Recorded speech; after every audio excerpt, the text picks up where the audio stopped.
Hello everyone, welcome back to the channel and welcome back to Planet Zoo. We are back in Arcadia and today we're going to be finishing off our first kind of series of habitats in our South American wetlands area.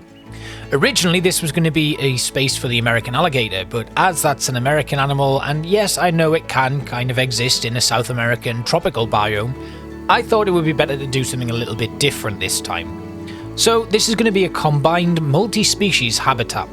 It's going to contain the maned wolf, the Colombian white-faced capuchin, and we're also going to move our giant anteaters into this area as well. So it's a large habitat with a lot of area for our guests to kind of look around and see in, and I'm really excited to bring this one to life. So let's dive straight into our speed build and we'll talk a little bit more as we go on. So we're doing rock work to begin with as always, and this is just where we add our base layer to our habitat, and it's all about surrounding the path that loops around the habitat to close it all off as best as we can. Because we're going to be dealing with a lot of animals who can climb and jump and stuff in this one, we need to make sure that it's well sealed, and this took a while. So I'm not showing the full kind of loop around because I then add the animals into the habitat just to test the traversable area of the whole space and make sure that there are no climbable escapes. But you're going to be seeing us doing this rock work and then a few more bits and pieces regarding fences and other like interactable objects that are in there so that they can prevent the animals getting out. Interactable objects probably wasn't the best word, but you know, they're nice looking objects that improve the environmental look of the place and stop our animals from escaping. But of course this base layer of rock work is just the start for us. We'll be adding some details and stuff to it as well, and I've got a few ideas for what I want to do with this little pool that we've got here as well. So once we'd kind of had the rocks trailing down to meet up with the landscape, obviously we need to take into account that we're going to be adding some soil and stuff to cover that up. We then came over to this bridge section that backs out onto the jaguar habitat and did the same thing, bringing that layer of rock all the way along. Moving further through into our next section, we just continue building this up on this other part of the zoo where we've got a nice overlook that's going to drop down into like a little bit of a cave or underground temple system as we finish off our kind of South American temple area that houses as many of the South American animals as we can. And I wanted to focus a little bit more on having this as a mixed habitat because I'm aware of a number of animals that we've yet to put in. It's also meant that I've actually, in the building of this, ended up considering putting the Baird's tapir in here as well. So we're actually going to end up with the maned wolf, the Baird's tapir, giant anteater, and capuchin monkey. And that kind of leaves a little bit of a consideration for what we're going to do with the Baird's tapir habitat. Well, I've decided to put the cougars into that habitat. We just need to remove the enrichment items and then add those animals in. Also, when I'm going to be building this as well, you're going to notice that a lot of the foliage that we're putting in is actually going to eat into the foliage requirements for our maned wolf, which is an issue. So the maned wolf may need to be moved to a separate enclosure at a later date. Anyway, we're building a basic looking fence here that's going to go all the way around, and I wanted to use some of the East Asia timber because I really like that they're not completely straight. They've got little bows in the woodwork and stuff, and I think that's a really cool effect. So I wanted to use that in conjunction with our temple stone pieces, these really nice detailed sections. I did try the Arctic wood, but they didn't really have the right fit. So we kept East Asia and the South American temple sort of blocks as well for this one. Added some stone plinths at the bottom to add support to that fence work, and then we just moved the timber frame along a little bit. Added some bamboo to the top, attached with some rope, and then made a nice little angle for it, attached some more rope, and then this would form the kind of climbable escape prevention measure for us. So very much in the same style as you get with Jurassic Park, I guess, where the enclosures have that curve coming inside the habitat to stop things escaping. We do the same here to prevent our capuchins climbing up and jumping over. And we just have this as two layers and then fill it in with mesh and a central supporting beam to finish it all off. Really easy and really simple, and it's just finding the right pieces to match it all up and putting it in place. And one of the other things that I'm quite proud of is the fact that no barrier in our habitats is the same. We've not really recycled anything, but eventually at some point I think we probably should, because it's just how you get a nice bit of uniformity in your zoo. But this was really simple and it didn't take me too long to make. Moving on again, we do our final bit of rock work all the way around on this other side here that is going to match up with the cave system that is just to the left of your screen. And once we get all of that settled, we'll probably be able to test where the animals are going to escape a little bit further. I've not shown that in the video, but it really helped to kind of do all of this work, and then we had an idea of this sealed off habitat that we could then start adding detailed elements to. Now, as voted for by the community, we're not going to be doing a fully detailed habitat today. This is part 1, where we're going to be putting in all of the foundations and setting the habitat up. I do a little bit of foliage work later on because that's, again, my base layer of foliage that I'm going to add more details to later on. But we just need to tidy up this rock area here, get it matched up to our fence work, and then everything will be nice and sealed off, so we'll not have any escapes, hopefully. The one thing we do need to be aware of is when we finally put in all of our climbable areas for our capuchins, they may be able to jump off the edge of one side. Now, you saw me do a little bit of the work with the stalactites from the Twilight Pack in the Baird's Tapir habitat earlier on in the series, and I've repeated that process here, attaching some stalactites to the edges of some stonework and then creating some little box type structures that we can then use to create a nice wall of rock going down. And obviously it looks very repetitive at the moment, but as we attach further rocks to each section, it starts to have that little bit of a differential comparatively to all of the rest of the pieces that we've put in. And this is just so that I can fill in large sections much quicker. So I'm probably going to do a few of these and potentially could put them on the workshop. Another thing I've talked about is doing a stream where we kind of go through this zoo, and any kind of buildings or pieces that people would like to have added to the workshop, I'll then go ahead and do that, tidy them up a little bit, put them onto the workshop. So stay tuned for that if you are considering coming back and watching some more content, and if you have seen anything in the series that you want, definitely drop me a message or something if you can't make the stream, or drop a comment in the stream while we're doing the little walk around and we'll sort it all out. So next up, we're going to be putting in our foliage, and I love playing around with foliage. At the moment, it's very Scaviola heavy, but that's because we don't have a lot of base layers when it comes to foliage in the tropical / South American biome. I'm assuming that that's going to change as we get the new DLC on the 4th of April, which is really exciting.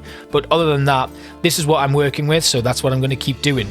And the Scaviola is kind of like flowing down into the cave work here, which I think is really nice, and having it kind of loop around that bit of rock where it's not managed to grow, I think is a really nice little touch, and it gives this kind of enchanted or mystical kind of effect to the whole area.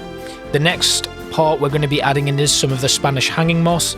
It's something that I've not really had a great deal of love for, if I'm being honest, but before we do that anyway, we're putting in some more little flowering plants here and some tropical leaf work and stuff just to really make it stand out. This is the kind of detailing stuff that you're going to be seeing next week when we finish it all off.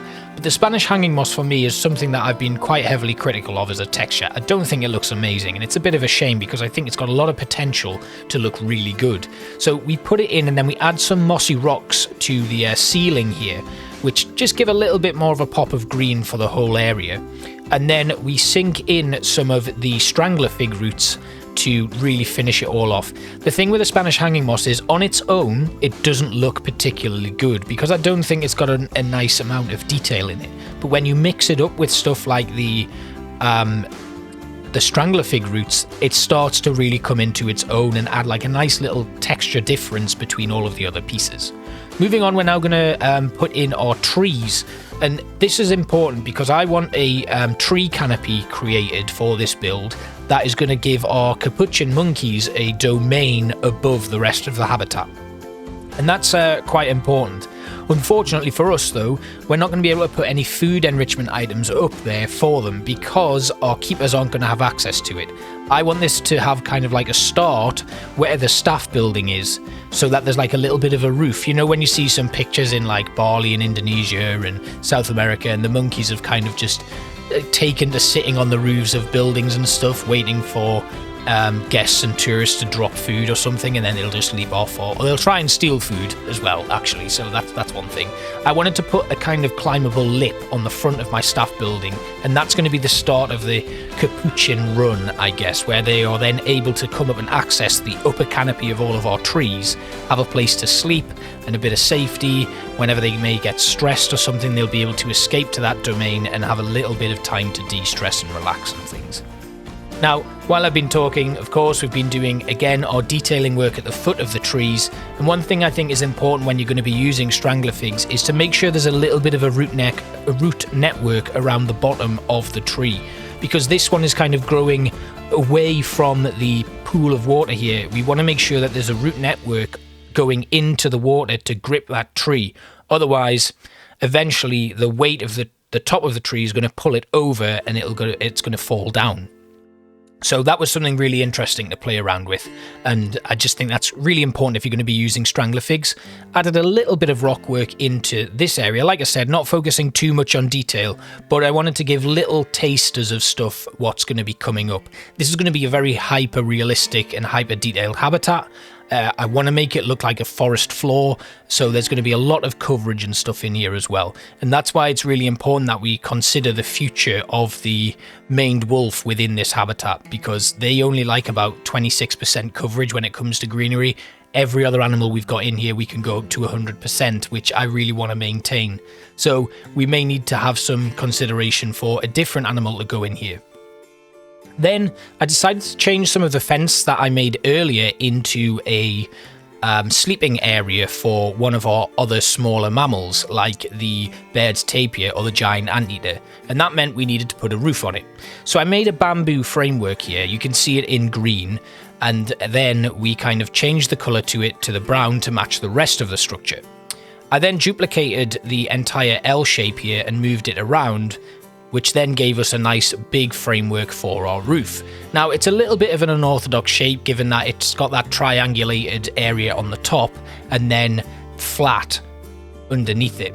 But we're going to try and make it work. So I cut a hole out of it as well so that there was access for our animals, and then moved the bamboo poles to the sides that weren't filled in.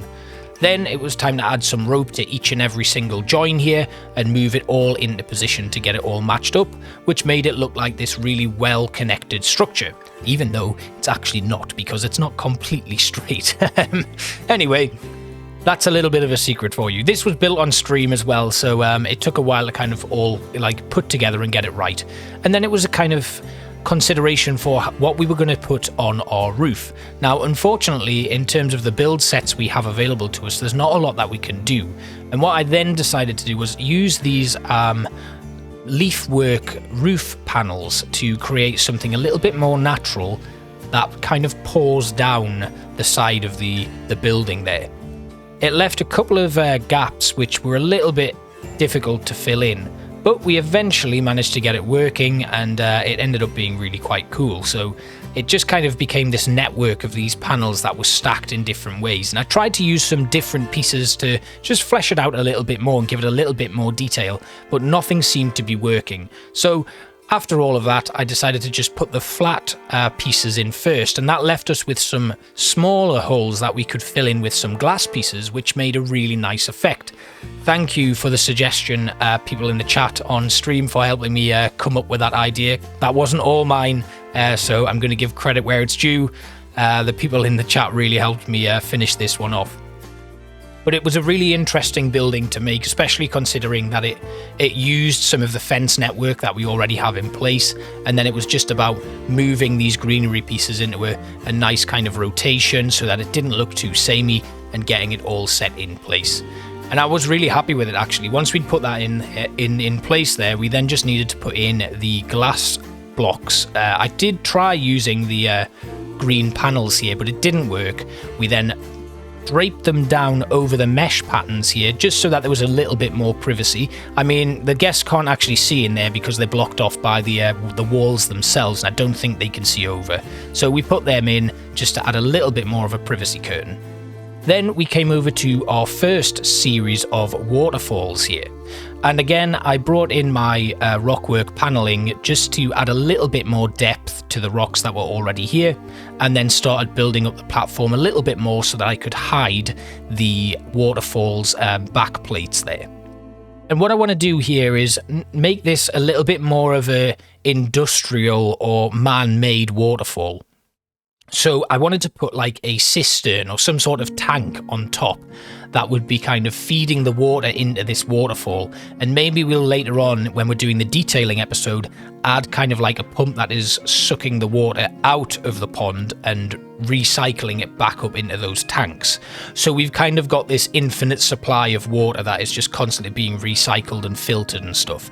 I just thought that would be a really nice idea because we've got a lot of natural water here, but we're at this point now where it's kind of, you're wondering where all of this water is coming from. So we need to add in a few little touches just to kind of give that effect and give a little bit of realism to the whole thing.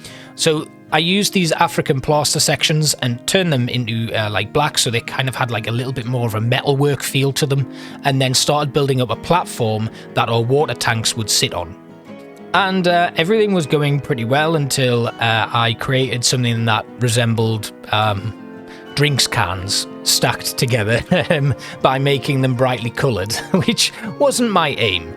So we end up turning them to like just plain black pieces and everything was fine. But again, this was continuing the theme of our temple detailing. Just having little bits of overlap there as well was really important because it meant we could hide those great pieces a little bit further back. I then duplicated the top plate and made a nice little back for the whole thing, and then once it was built we were going to sink it all down into the ground. But the next step really was to add some sort of corners to the whole piece, which we used temple stone support beams again for, and then we needed to put on our metalwork plate for the top, which would just kind of cover a lot of the detailing work on that actual top plate that we've got in already. But that was exactly what I was aiming for, as if we put these rocks in place first and then had to build stuff on top of them, which is kind of messed up with the theming a little bit, but I think the contrast between having those industrialized pieces and the natural kind of temple blocks looks really cool. It gives it a little bit more of an edge. So we used the metalwork panels there, and I'm not too keen on them, so I might substitute them for something else, or we might actually just make them wood. But I think having that metallic contrast is really important, so if I can find a different metal piece to replace it all with, that's what I'll be doing. Now, I don't necessarily want to keep these water tanks in because I would have liked to have created something a little bit bigger, but as this was part of a stream, I didn't have a great deal of time to finish it all off, so I stuck with these water tanks and just kind of quadrupled them up. So we've got a nice big series of water tanks that's feeding into a pipework that then goes down into the ground, which would be feeding water into the waterfalls. And I'd like to expand on this a little bit more and add a few more touches to it, but eventually we got rid of one of these sets of tanks because I thought this was a little bit overkill. And once all of the pipework was put in place, we then painted the whole thing black to make it look a little bit less cartoonish. Some of the people on stream said they all just looked like giant soda cans, so I couldn't get that out of my head. And ended up just painting them all black. But once we had a little bit more structure to it, it did kind of work a little bit easier, and it looked a little bit more like the industrial kind of feel that we've got going for it. But it did take a little bit of time, and as I've already said, a lot of the stuff that we've kind of built today got away from me, and it took a lot longer than I was expecting. This was a much more advanced and larger build than I was expecting it to be, so that's why we're going to spread it over the 2 episodes. But I do really like the way it's going, and the kind of theme is starting to come together. We wanted this really big, open, like rainforesty area with a little underground cave and a nice looking canopy for our capuchins, and yeah, I think it's all going to come together very nicely. So the next step was to surround this area with some sort of fence work, but one of the suggestions that came from from one of the stream viewers was to change these caps a little bit, and as I was experimenting and playing around with it, I found the Arctic wall lights fit in perfectly upside down. Now, I don't know if we're going to get a little bit of a light glow coming from these to really give it a little bit more of an effect, but we can experiment with that when it gets to nighttime. The only thing I think is that at the moment these are out of range of any power sources, so we're not actually going to get them working at all at the moment. I wanted to add a little bit of framework to support these pipes that are currently here, so playing around with some of the cast iron fence posts just to bulk it all out a bit and give a little bit more detail to it.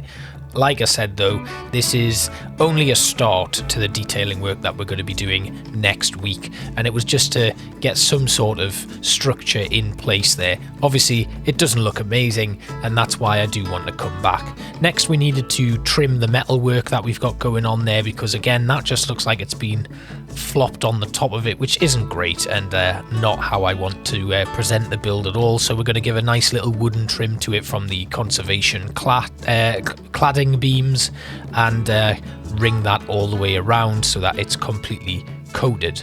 And then we need to build a little bit of a fence to surround the whole thing and give it an element of security. And some stairs would also help, because any staff who need to come here to do maintenance are going to need some way of accessing it. And that could actually go back down into the actual guest path that's going by here, but I've not yet decided that either. So that could be something we come back to when we move on to our next episode of this one.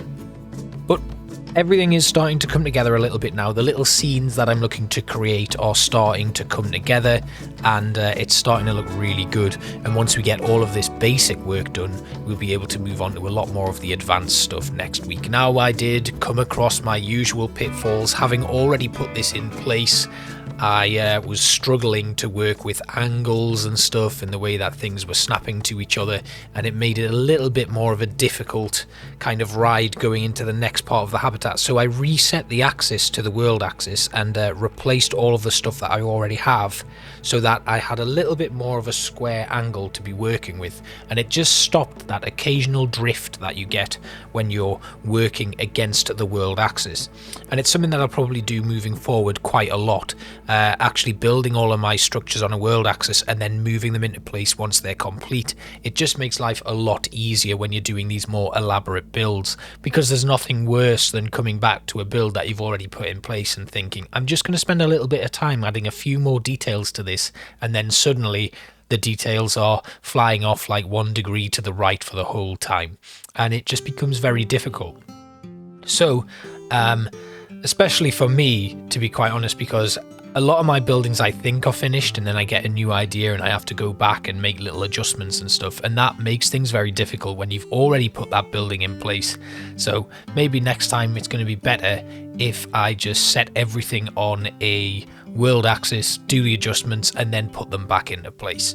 Anyway, I wanted to put a little gate in here, and nothing seemed to be working, especially given the fine margin right at the very top of the habitat there. So I ended up taking out this mesh fence work, putting in a couple of smaller panels, and then adding a gate from the basic Planet Zoo stuff that we've got access to, which is in the base game, put that in there, and then just adjusted the frame a little bit. So there's a little bit of a gap at the top of the frame there, but it's not too bad. And again, like I said, this is just a very small touch to add to the end of the habitat. So it doesn't need to be mega detailed, although we will be revisiting this next week to kind of add some finishing touches to the whole thing. I'd like to expand the tanks or make something a little bit more industrial on this whole platform in general, but for now this was good enough, and it gives you a little bit of a feeling of what we're looking to create here. And after that, we moved on to our staff area. Now unfortunately the path has a little bit of a raised section here, and that kind of meant I had to use some of the janky sticking out pieces of temple stone wall just to make a floor at least. Obviously there's probably going to be a little bit of staff clipping going on there, but it at least covers up that garish looking staff pathway. I'm really hoping that the null paths that we get in the new patch affect staff paths as well, but I don't think that's going to be the case. So we continued the East Asia unpainted timber stuff going on all the way through here, just to create a framework for this staff area. And it's kind of going to have a little bit of have both in. So there's going to be stuff for the animals and the staff alike in here, a little bit of storage and a little bit of an extra sleeping quarter. And of course, this is the building where I'm going to want to start my Capuchin monkey run. So that's important. We're going to need to create a little bit of an overlap for that as well, so that they've got something to climb up onto that'll then traverse onto a little bit more of a natural looking walkway for them. So we put in some mesh and made a little bit of a wooden facade for the front of those window boxes, and then I wanted to create something with the water troughs. Now we don't actually need a water fountain in here, but I've not actually used these in any builds ever, the water troughs. I always just go for that continuous water pipe because it doesn't need to be refilled. So using these troughs, I didn't actually want to have them accessible, so it was important that they were raised, and once that was done we could create some little troughs that could be used for bathing animals or something like that, or any kind of babies that are born can then be looked after in this area by vets or any other staff member. So we could put in some like scales or something, make a few like little details and things, and make this kind of like a little bit of a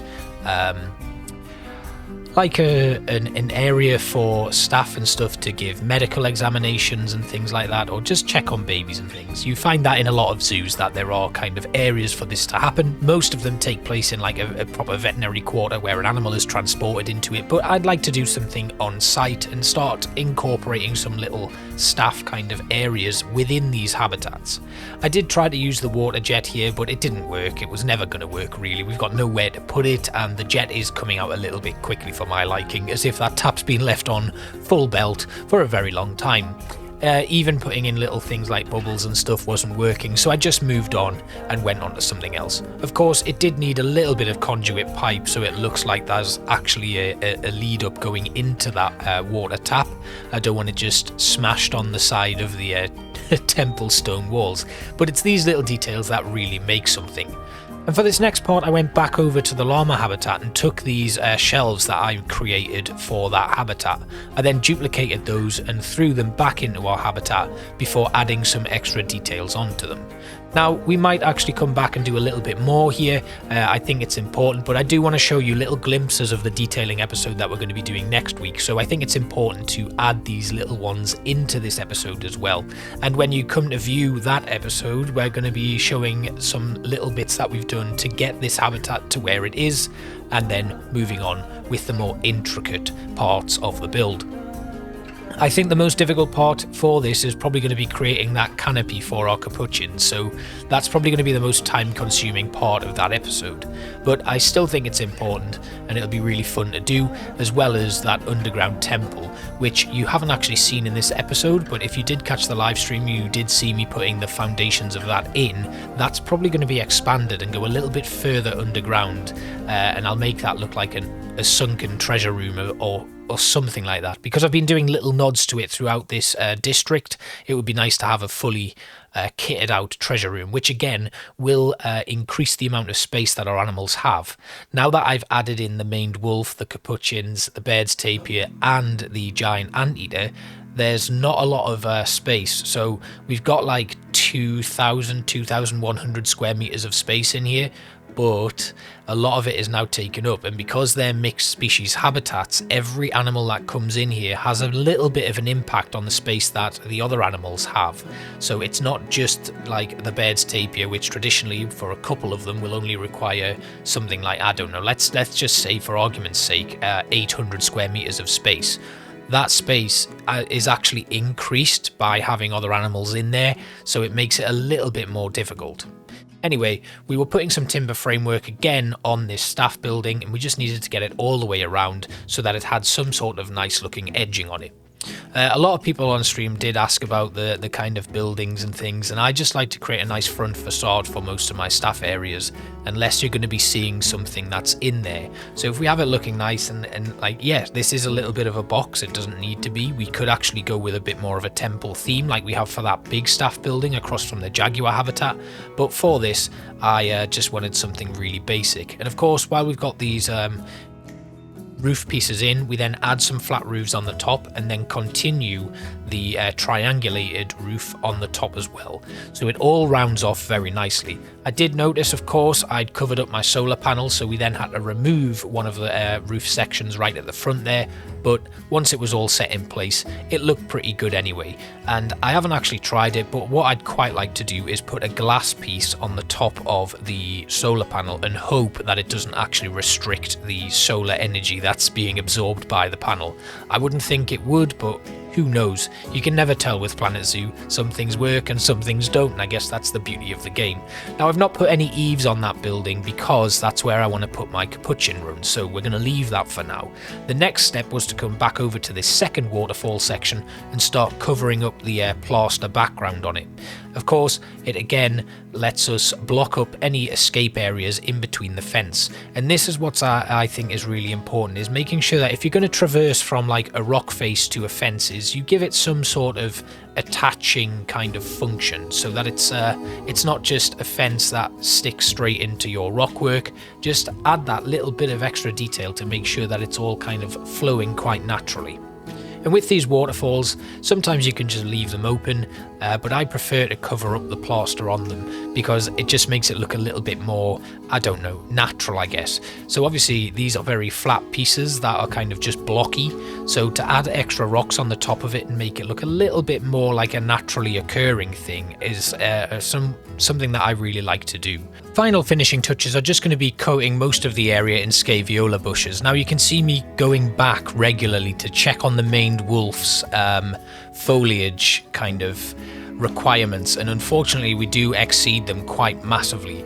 I'm still going to leave the maned wolves in here for now, but we may need to consider that they need to move somewhere else, sadly, and we'll just have to wait for the new pack to launch and see if we can put anything else in here with them. You can see, again, I keep checking, but my intention for this was to always have this lush forest floor with a lot of greenery in there, a lot of places for our animals to kind of roam through, almost as if it's like this forest trail, because I did want to create something that kind of resembled what I was talking about in my like speculation video, where we have those bearded pigs following capuchin monkeys through the forest to pick up any of the fruit and stuff that they've dropped. And that was really important to me, and I really wanted to create that, which is why we've got such a lush coverage of greenery here.